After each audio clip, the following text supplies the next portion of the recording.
Got another Stihl pole saw we're gonna work on here today. This is a little different than what we've been doing. Customer brought this in, already missing the cap. Said the unit wouldn't oil. Most of the time I find that they're just dirty. Very rarely do you have to actually change an oiler on these things. Usually I can take them apart and clean them. So I'm gonna show you today how to do that. So the first thing we wanna do is go ahead and take this bar and chain off.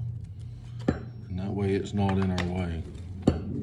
Anytime I'm working on one like this and changing an oiler, I like to kind of inspect the sprocket, bar, chain.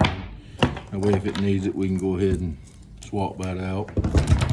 This machine here, somebody has moved the adjuster, so we'll also have to replace that. We're not gonna focus on that right now. This video is more on doing the oiler. I like to remove the gear head from the unit. Makes it a little easier, just loosen those two screws. That gear head should slide right off. To get to that oiler, we're gonna have to remove this cover, which consists of these 4 screws.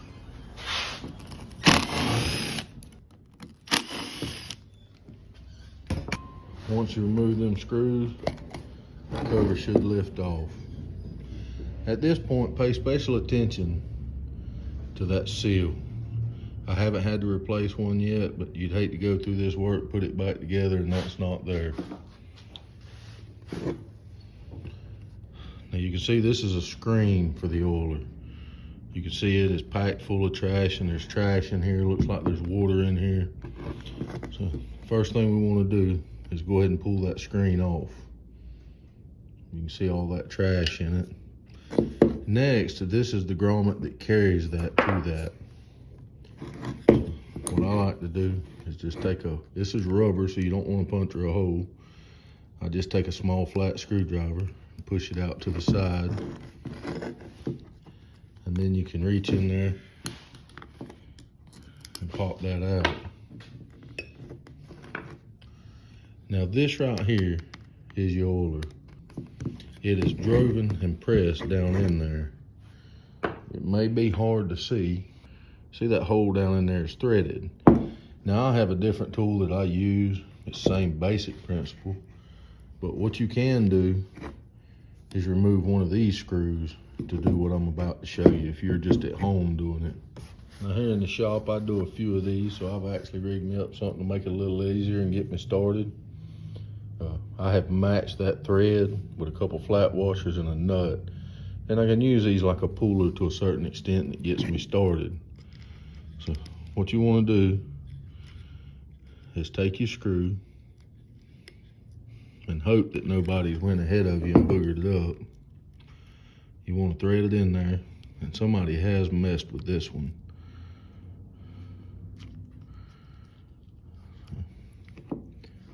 Yep.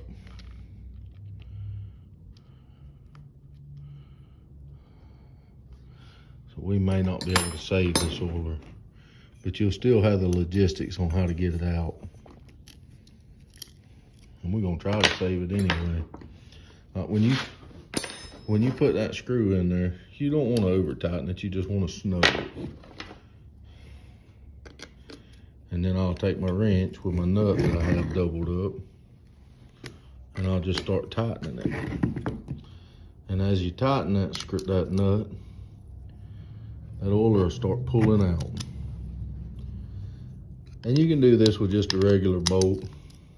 Just be careful when you take your claw hammer and start prying on it, because you could break that housing. But if you'll notice, as I turn that nut, it starts pulling that oiler up.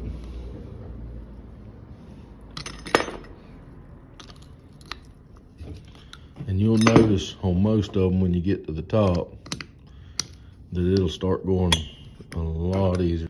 Now, if you'll notice, it's touching the top. Some of them at this point, you can grab it with your hand and just pull them right out. I'm not seeing a lot of trash in it, but this is where your oil travels up in it.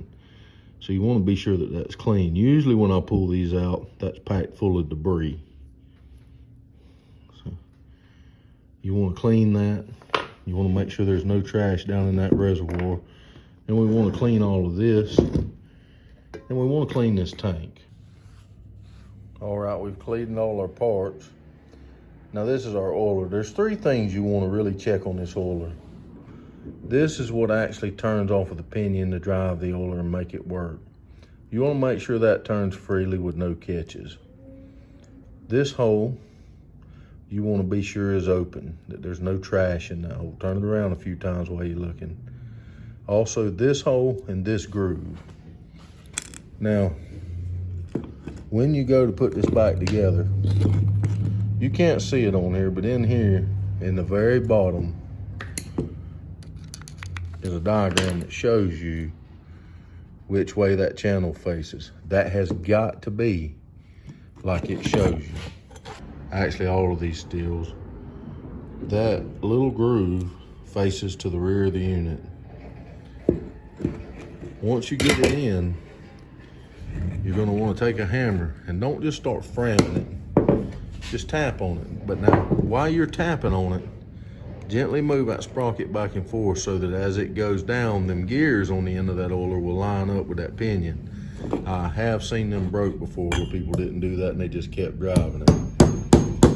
What you're looking for is when it starts making that solid sound.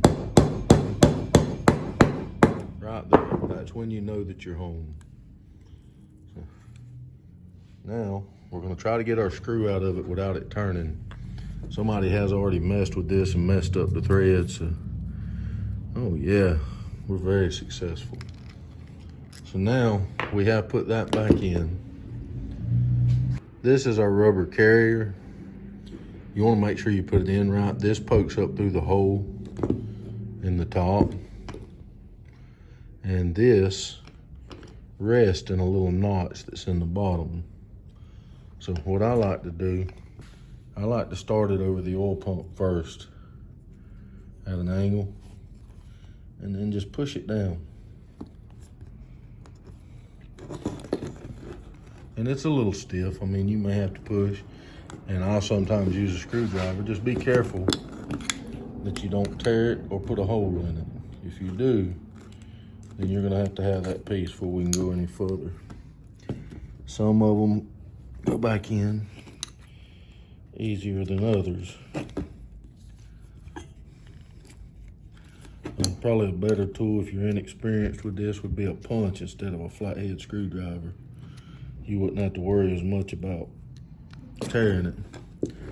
Now, once you have that back in and you know it's right, now you'll just take your screen, make sure you got the open end, and you'll push it down in your filter until it seats. You don't want to leave that screen out. It catches a lot of trash. Now, before we put this cover back on, we have to put a new oil cap on. You'll notice this little string that holds it. It's a lot easier for you put this on to go ahead and put this in, because that locks into that to keep the cap from being lost. So just put it through your opening, pull it around, and firmly press that in, and make sure that it's all the way in there. Now, some people don't like those. I like them because then when your cap's laying beside it, it don't let it lay on the ground. Go ahead and snap that in place. That's what you're looking at. Now we'll put this cover back on. When you put this cover back on, you want to make sure there's no trash on that edge. You can't hardly get the outside of these things perfectly clean without going crazy. Something I did forget to tell you that I did off of the camera. At a low pressure, about 20 PSI, I blowed air through this hole before I did to make sure that I'm getting air out of here where the oil comes out. When you set that on, you want to push it down, make sure it sets in the spot like it should. Don't put these bolts here back in or screws with a drill. You can over tighten them and you will bust them. Now see, this part of this tank covers that rubber grommet to help keep it into place and to keep anything from knocking it out. So we'll go ahead and tighten all these screws, and I'll show you how to put it back on the unit, and then we'll test it. There's nothing else you can do to it after this. If that doesn't work and it doesn't oil, the only other alternative is let's put an oiler in it. Same procedure I just showed you, so if it don't oil, we're not gonna walk back through that. You know what to do, you just go buy you an oiler. What we'll do now is we'll put the main shaft back over here and I'll show you how to get it back on and make sure everything's lined up. And when you go to reinstall this, it's important that you get this slid all the way back where it was so you make good shaft contact. If not, you could do damage. Most of these units, unless you've cleaned it, you'll see a dirt line where it was. And now you see it won't go any further. So what I like to do is hold the shaft with your pinky, and while you gently push and pull back and forth, turn that sprocket a little bit. Or another way you can do it is just gently, while it's loose, move that back and forth until you get it. All right, we are slid home right there. So we'll retighten these. All right, now all we gotta do is fill it with oil. Let's fire it up and see if that oiler primes up. The particular oil I use here in the saw shop is the Echo Premium Bar and Chain Oil. Comes in a 1 gallon container. People tell you bar and chain oil don't matter, it does. You put it too thick, it's not gonna feed out right. You put it too thin, it's not gonna protect right. And I promise you, no matter how much bar and oil, chain oil seems expensive, it's still cheaper than bars and chains. And that's the bottom line of what you're looking at. We sell this here in the store along with a couple other brands. We have it in gallons and quarts. Here's what we got. We have everything back together. I'm gonna crank the unit, and what we're gonna be looking for is gonna be oil coming out of that hole right there. That's what we're looking for.